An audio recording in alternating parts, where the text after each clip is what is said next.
Muy buenos días, bienvenidos a este tiempo devocional, tu palabra para encontrar el camino. Hoy es 31 de octubre del 2022. Vamos a continuar con la lectura de la Biblia en un año con el Evangelio de San Juan, capítulos 8, 12 al 51, capítulo 9 y capítulo 10 del 1 al 21. Juan 8, 12 al 51, Juan capítulo 9 y Juan capítulo 10 del 1 al 21.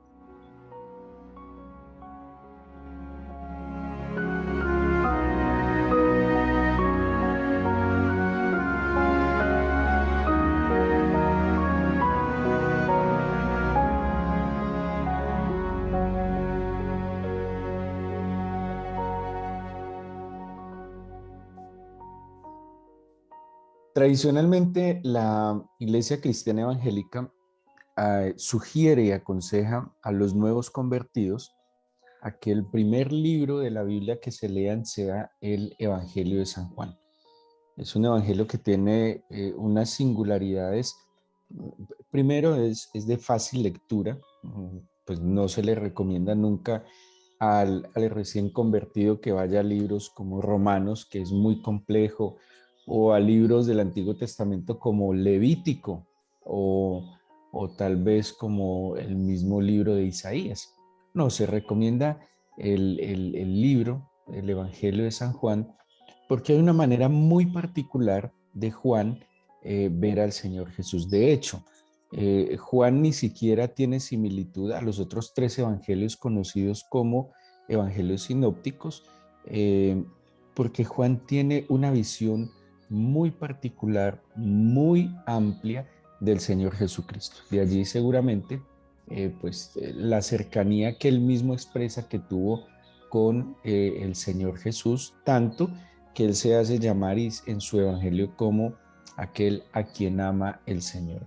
Así que el estar leyendo el Evangelio de San Juan, espero que lo estén disfrutando, tiene, tiene una esencia de la bondad, del amor del Señor Jesucristo. Juan manifiesta de una manera impactante para él ese amor eterno que se ha manifestado en la persona de Jesucristo. Y en este bloque de lo que vamos a leer hoy, parte del capítulo 8, el capítulo 9 y parte del capítulo 10, vamos a encontrar unos contrastes, ¿sí? Hay algo muy particular que lo hemos mencionado en otras oportunidades sobre la poesía hebrea o la escritura hebrea, y es el uso de paralelismos, una forma de darle énfasis a una idea o de aclarar una idea, y eso se ve mucho en el Antiguo Testamento, es el uso de paralelismos que pueden ser sinónimos, ¿sí? Donde las ideas son sinónimas, están reforzando la primera, o unos paralelismos que tienen que ver con algunos contrastes, ¿sí?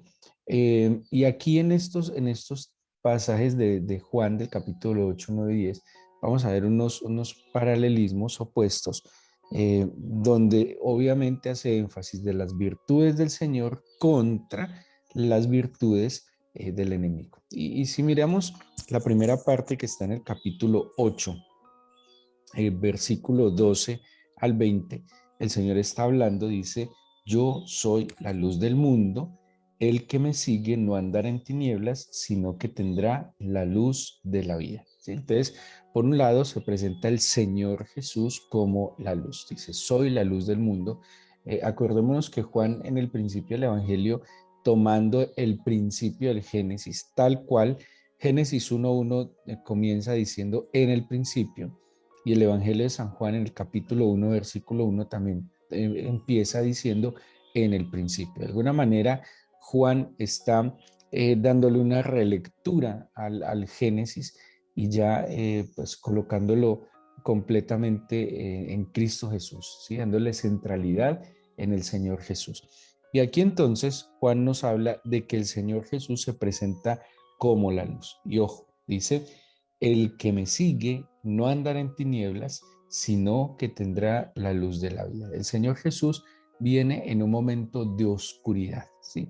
Porque había tinieblas sobre la tierra. El mismo lo dice cuando dice tierra de Zabulón, tierra de Neftalí, camino del mar, una ciudad asentada en tinieblas, en sombra de muerte. Y dice el Evangelio, luz les resplandeció. Era una época donde la misma escritura era ignorada, ¿sí? Y aquellos que tenían, se supone, el conocimiento de la escritura, pues parece que también estaban en las tinieblas, movidos por sus propios intereses, envidias, codicias, ambición, bueno, todo lo que hemos visto. A tal punto que en este contraste que nos muestra Juan 8, aparece el Señor Jesús como la luz del mundo, pero también aparecen inmediatamente los fariseos, ¿sí? Porque los fariseos y el sistema religioso de aquel entonces están representando esa oscuridad, de esas tinieblas del orgullo, la dureza del corazón que no permiten ver la bondad y todas las virtudes del Señor. Entonces, por un lado, la luz que está representada en la persona de Jesucristo, en seguirlo, o sea que Él se presenta como esa luminaria en medio de las tinieblas, la luz que tiene que ver con el conocimiento, la luz que tiene que ver con la instrucción, la luz que tiene que ver con la verdad.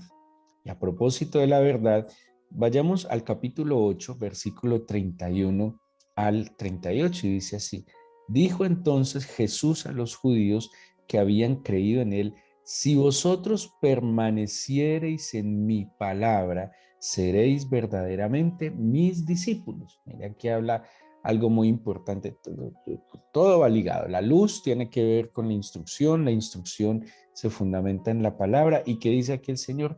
Permanecer en mi palabra, permanecer en mi instrucción, y eso implica permanecer en la luz.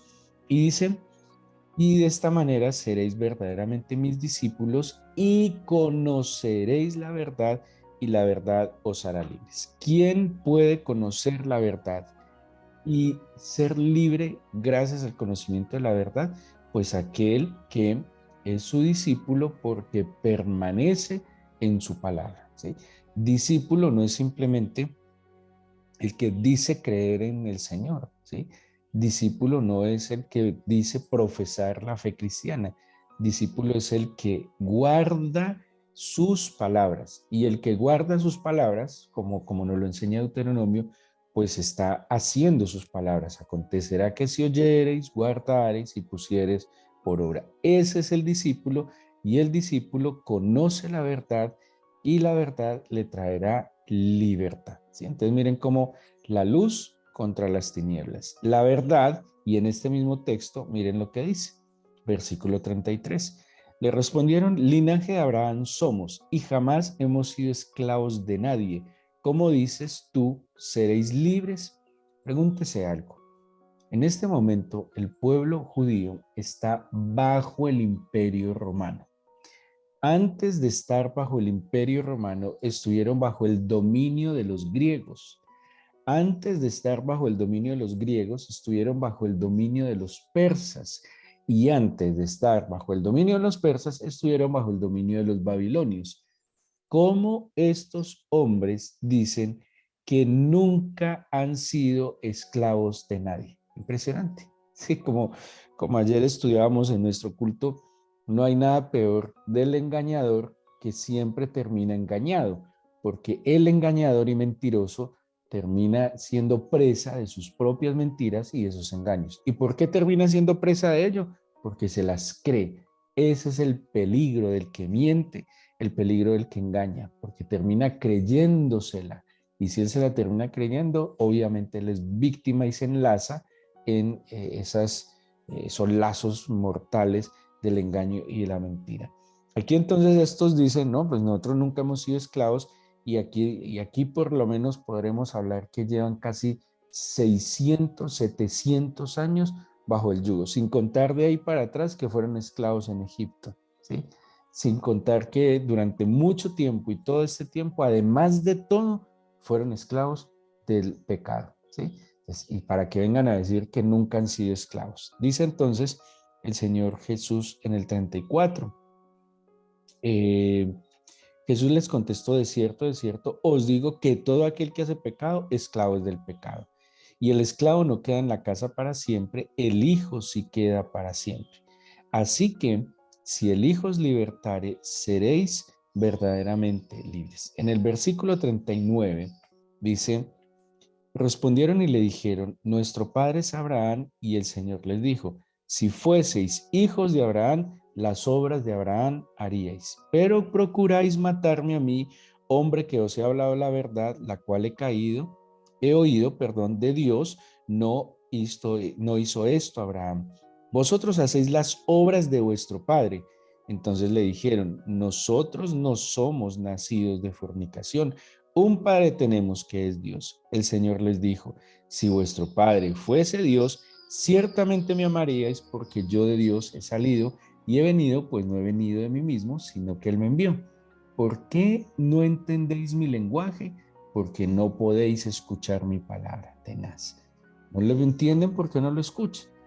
Y aquí viene una bomba que les tira el Señor. Vosotros sois de vuestro padre el diablo, y los deseos de vuestro padre queréis hacer. Él ha sido homicida desde el principio y no ha permanecido en la verdad, porque no hay verdad en él.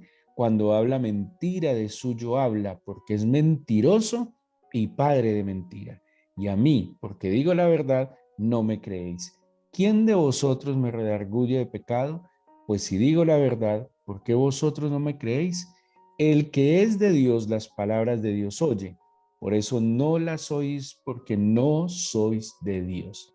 Aquí les tiró una granada en la cara. ¿Sí? Les está diciendo en la cara: ustedes son hijos del diablo. Diablo del griego, tiene que ver con calumniador, mentiroso. O sea, la misma expresión diablo eh, expresa que de algo que tiene que ver con engañar, mentir, con calumniar. ¿Sí? Y aquí vemos entonces de nuevo la luz versus las tinieblas, la verdad del Señor que trae libertad versus la mentira del diablo que trae esclavitud. Y ojo con esto, hay algo que nosotros como creyentes tenemos que concientizarnos. Si hay algo que honra el diablo, es la mentira. Y si hay algo que deshonra al Señor, es la mentira. Es algo en lo que nosotros tenemos que trabajar. Acuérdese de esto en su mente, en su corazón. Cada vez que decimos una mentira, estamos haciéndole culto al diablo. Mire a ver usted a quién le va a dar culto. ¿De qué sirve que madrugue, que vaya a su iglesia, que lea la Biblia, si durante el día con toda facilidad miente? ¿Sí? O sea que no sirve de nada levantarse de madrugada, buscar al Señor, ir a su iglesia, pero decimos mentiras. ¿Sí? La mentira se volvió el deporte favorito para muchos, pero sepan que cada que mienten están dándole palmas al diablo, están dándole culto al enemigo. ¿Sí? Por eso hay que vivir en la luz, en la verdad, en la libertad. Pero luego, en el capítulo 9 aparece una escena muy particular y aquí vemos la ceguera y la vista. El Señor sana a un ciego de nacimiento. Esto va a generar una controversia impresionante. Y aquí, hablando de los contrastes, tenemos entonces lo que es ver gracias a la intervención del Señor y la ceguera en la que están los fariseos. ¿Sí? Tienen ojos y no ven, dice la Escritura. Bueno, ahí se los dejo para que lo lean, porque quisiera terminar con el capítulo 10. De nuevo, la luz versus las tinieblas, la verdad versus la mentira, la vista versus la ceguera. Y tenemos acá, bueno, también aquí en la verdad versus la mentira está el Padre Eterno, que es Padre de verdad, y el diablo, Padre de mentira. Y en este capítulo 10, en los versículos 1 al 21, tenemos algo que es extraordinario y que ojalá usted pueda sentarse detenidamente y leer palabra a palabra, porque esto es una declaración espectacular de nuestro Señor. El pastor versus el ladrón. Así tenemos el paralelismo pues que se contradice, que en este momento se me olvida esa expresión. Dice la Biblia en el capítulo 10, desde el versículo 7. Bueno, los primeros 6 versículos cuentan un poco cómo se desarrollaba el proceso del pastoreo en aquella época. los pastores estaban con su rebaño en los campos buscando aguas y pasto, ¿sí? Esa era la labor del pastor. Estamos hablando de una zona donde tampoco, o sea, no nos imaginemos como nosotros que tenemos pastos, ¿no? Allá había que buscar los pastos, ¿sí? Y dependiendo de las épocas. En el campo habían unos lugares donde ellos recogían a las ovejas. O sea, varios pastores llegaban a estos lugares que se llamaba redil, ¿sí? Bueno, traducido al español es redil. A este redil, que eran como una especie de corralitos de piedra, unos corrales que tendrían una altura, no sé, 1 metro, suficiente como para que las ovejas no escaparan. Eran unos corralitos que estaban en diferentes partes del campo y tenían una puerta, ¿sí? Los pastores llegaban con su rebaño y entraban a este redil y pues ahí pasaban la noche porque en las noches salían fieras, ¿sí? Se habla que en la zona de Judea había leones, de ahí que el león de la tribu de Judá es porque el león era una fiera que estaba en los campos, en los desiertos incluso. Entonces cada pastor llegaba con su rebaño, no sé, 10, 20, 100 ovejas, cada pastor entraba a este redil y las ovejas se quedaban en este redil. Muchas ovejas de diferentes pastores. ¿Dónde dormía el pastor? El pastor dormía en la puerta, ¿sí? Por eso dice en esos capítulos, versículos primeros, que yo soy la puerta, así lo dice el Señor Jesús. Porque el pastor, no, o sea, estos corralitos o estos rediles no tenían una puerta, no eran unas construcciones protegidas, sino que pues eran también vulnerables. Él se queda en la puerta, uno, para cuidar que ninguna ovejita se saliera en su torpeza, pero también para evitar que alguna fiera entrara. Una manera como las fieras podrían atacar el redil era saltando, porque no era una gran estructura, no era un vallado altísimo, no era una super fortaleza, no era un montón de piedras que una fiera podría saltarlo y podría robar una de las ovejas, ¿sí? Así que los pastores también tenían que estar atentos en el redil. Eso es lo que nos está diciendo esos primeros 6 versículos, ¿sí? Por eso dice, voy a leer el versículo 2. El que entra por la puerta, el pastor de las ovejas es. A este abre el portero y las ovejas oyen su voz y a sus ovejas llama por nombre y las saca. Cuando amanecía, cada pastor salía del redil y el pastor empezaba a llamarlas. Cada pastor tenía una expresión, un sonido, un pitido o una palabra específica que traía las ovejas. Yo llegué a ver en algún momento, por ejemplo, las personas que pastorean ganado, también las vaquitas aprenden a distinguir la voz y el sonido del vaquero que las está llevando también a mejores pastos. Entonces las ovejas, cada una, eso tenía que ser una escena muy bella en que en la mañana iba saliendo cada pastor llamaba a sus ovejas y sus ovejas se iban detrás de aquel que les daba el alimento, detrás de aquel que las cuidaba, que las guardaba y lo seguían a él. Era algo casi imposible que una oveja tendría que ser muy torpe o distraída para que una oveja terminara en otro redil, ¿sí? Mire, y aquí nos muestra algo muy importante. El sentido del discípulo Jesucristo es el oído, porque todo esto era punta de oído, porque la oveja tendía a ser miope. Y en tantas ovejas y tantos pastores, ellas empezaban a escuchar la voz de su pastor. Por eso hay que afinar el oído. Por eso, ¿saben por qué hay tanta confusión hoy en los cristianos o en los que llaman cristianos? Porque oyen a todo el mundo, porque no disciernen la voz de su pastor, porque ya ni saben cuál es la voz del Señor en medio de tantas voces. Y por eso son movidas de aquí para allá, de aquí para allá. Y cuando yo no discierno la voz de mi pastor, ¿saben quién va a aparecer allí? La voz del engañador, la voz del calumniador. Y cuando no se discierne la voz del gran pastor, entonces fácilmente puedo ser llevado bajo engaños al desfiladero, ¿sí? A ser degollado, que es lo que va a hacer el que no es el pastor. Entonces ellas salían, y es lo que está diciendo, sus ovejas llama por nombre y las saca. Imagínense, este dice hasta por nombre, ¿sí? Pepita, Monita, Calvita, Peludita, y cada una lo iba siguiendo.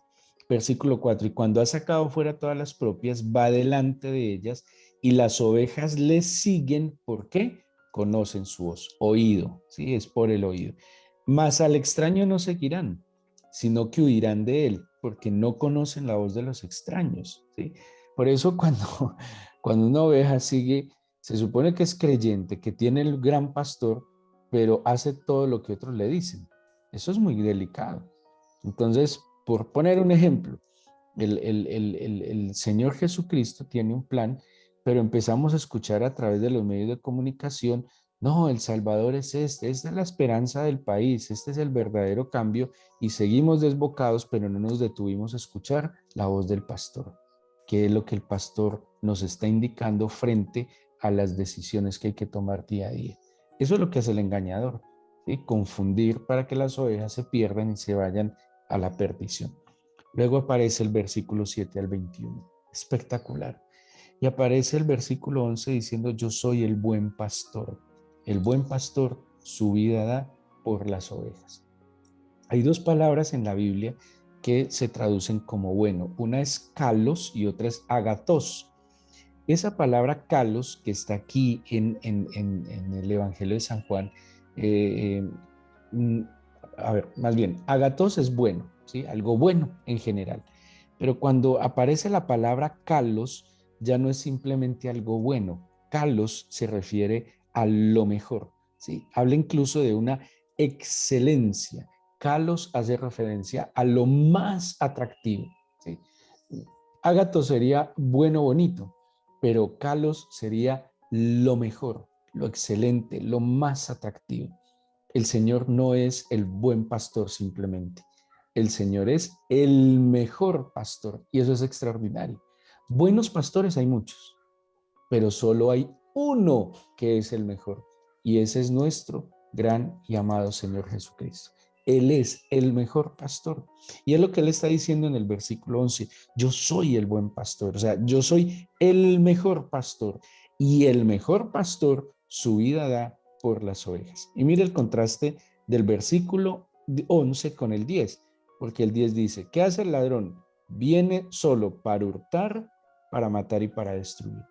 Yo, como el mejor pastor, he venido para que tengan vida, para que la tengan en abundancia. Incluso dice el versículo 15, pongo mi vida por las ovejas. Pongo mi vida por las ovejas. Dice además, yo soy el mejor pastor, conozco mis ovejas y ellas me conocen. Y hablando de estos contrastes que hemos visto, de la luz, las tinieblas, la verdad contra la mentira, la vista contra la ceguera, el pastor contra el ladrón, tenemos acá entonces que aquel buen pastor, el mejor pastor, nos da vida abundante, nos guía, nos alimenta, nos protege, nos conoce, le conocemos, a diferencia del ladrón que viene a matar, hurtar, destruir. Si el Señor viene a dar, el ladrón viene a quitar. Si el Señor da vida, el ladrón quita la vida. Si el Señor provee, el ladrón hurta. Si el Señor edifica, el ladrón busca destruir. Que ese es ese contraste maravilloso que nos muestra Juan para que también tomemos una decisión. Vamos a escuchar al pastor, vamos a seguir la voz del pastor, vamos a distinguir y a discernir la voz del pastor en medio de tantas voces.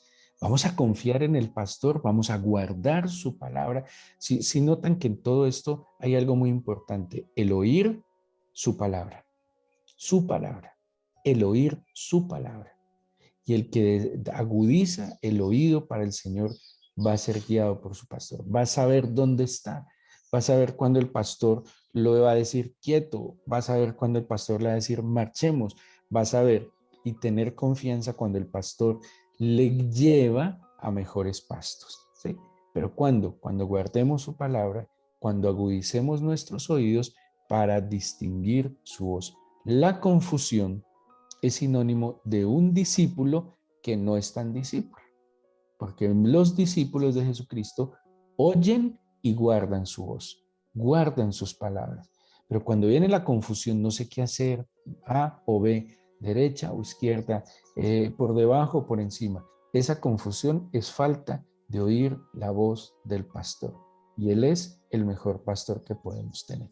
Así que qué bueno terminar este mes, iniciar también esta nueva semana con este nuevo mes, pues pidiéndole al pastor que nos limpie los oídos, que quite la coraza de nuestro corazón, que nos ayude a distinguir su voz en medio de tantas voces, que nos permita hoy, en medio que este es un día de mucha tiniebla, ¿no? Es el día de Halloween. Acordémonos que también la iglesia cristiana celebra hoy el día de la Biblia. ¿Qué es la Biblia? Pues es luz, es verdad, es esperanza, es sanidad, es fortaleza. Que hoy más bien nos refugiemos en la Escritura, que hoy más bien nosotros busquemos la luz en medio de un día que pues históricamente se ha utilizado para las tinieblas. Contrarrestemos hoy, así como nos muestra Juan, todo lo que contrarresta el Señor en su obra, de dar vida, de dar alimento, de proteger, de cuidar, contrario a lo que el enemigo quiere hacer hoy y siempre, matar, hurtar y destruir. Así que oremos y démosle gracias al Señor.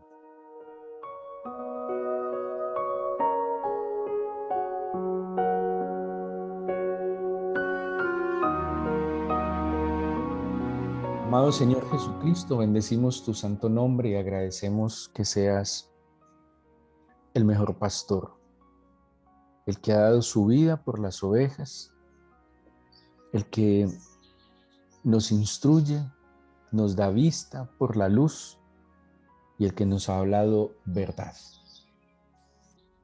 Señor, hoy es tan confuso todo que en verdad, como dice el mismo libro de Malaquías, no se distingue de la mano derecha a la mano izquierda. No se distingue. Hay tanta confusión, Señor, por tanto engaño y mentira propio. En verdad necesitamos tu luz, tu verdad, que quites nuestra ceguera y que quites el tapón de nuestros oídos, excelentísimo pastor, para que atendamos y escuchemos tu voz. Tú eres mi pastor, Señor. Tú nunca me faltarás, dice el Salmo 23. Y tú eres el que me guía a los mejores lugares. Amor de mi vida, el problema no es tuyo, es mío. Tú no dejas de hablar.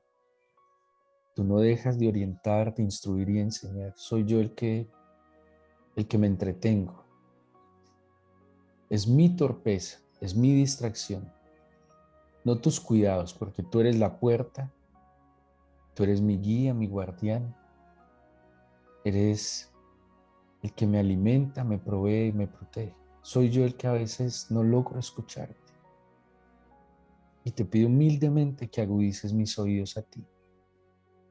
Porque en verdad una sola palabra tuya es suficiente para sanar, para liberar, para restaurar, para volver a ser de nuevo.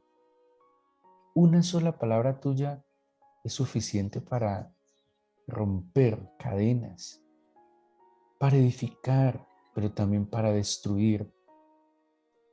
Y yo te pido hoy que quites el tapón de nuestros oídos, el velo de nuestros ojos y aquella coraza que blinda nuestro corazón a tu palabra. Y en este día que el mundo ha declarado tinieblas, nosotros, Señor, hoy bendecimos la luz de tu palabra. Y te pido que hoy la luz de tu verdad resplandezca en medio de nosotros y en medio de nuestras familias y niños y jóvenes, Señor. Ampáranos, guárdanos. Te lo pedimos en el nombre de Jesús. Amén.